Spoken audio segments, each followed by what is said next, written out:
Today we are going to learn about sections of your website, and the section break called a control line.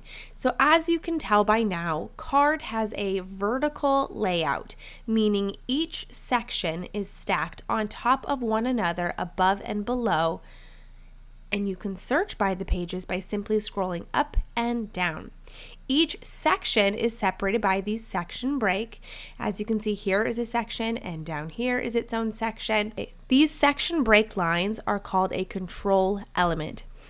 It's where it marks where a section begins and where a section ends, and all the elements that belong in each section. Simply select the control line and the settings panel will pop open on this side, and this is where you can change the name of the section. So this is also the shortcut you'll find when you look at the live site. I'll show you an example of that later in this video. So you could drag this control line down, but you're changing where the page is going to start. So when they select this page, they're going to see it with no title because the title is now going to be on the bottom of that other page, which is just going to look crazy. So let's either move the control line back up, or you can just drag the container with the title back down like this. So there's a title in this section. Let's talk about making a new section, like a new page. So you can make a new section anywhere within the builder. It doesn't matter. We just need to build it somewhere. So we're going to start right here in the middle of the website. You will click on any element and then go over here to the toolbar on the top and select the plus icon, and we're going to select a control element.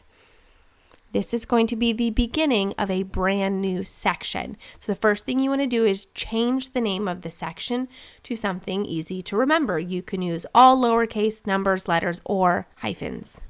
All right, and let's put some elements into our test section. We're going to do a text element.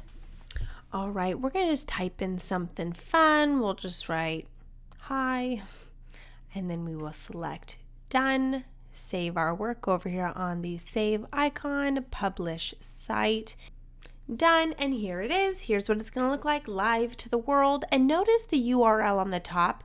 What is it ending in? It is ending in the hashtag test, which is what we wrote on the command line.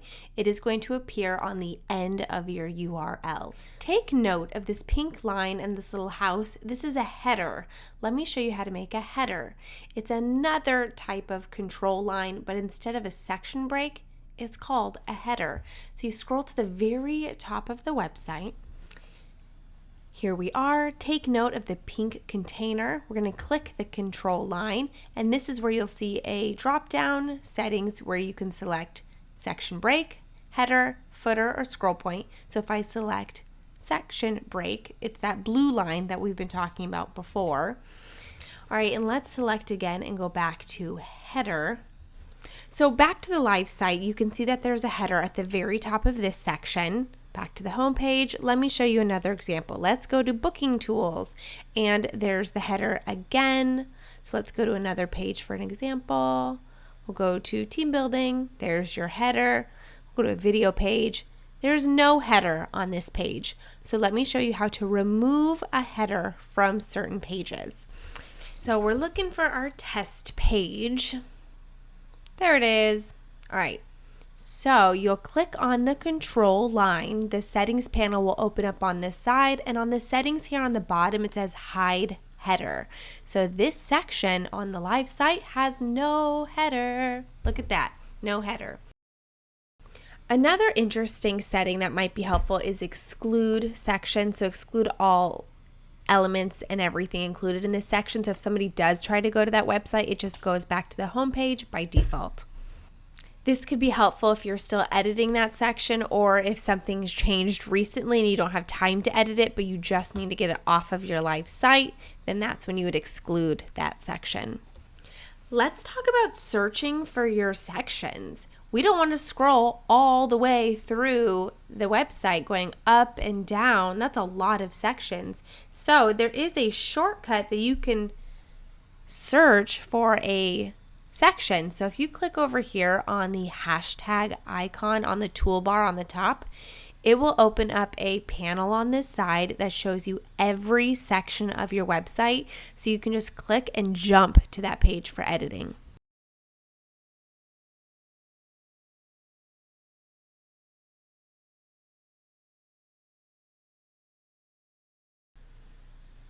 And look right there, there's our test section we were working on. So if we click it, it should pop open. There it is.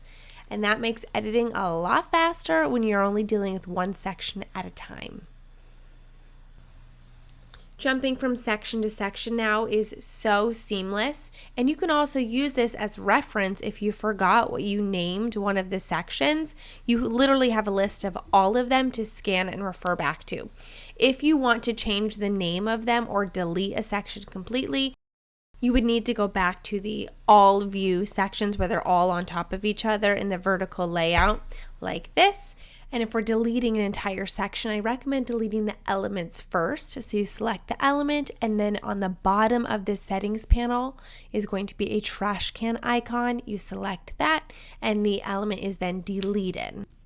Then select the control line, and in the settings panel, we will do the same. We will select the trash can icon to delete it, and that entire section is now deleted.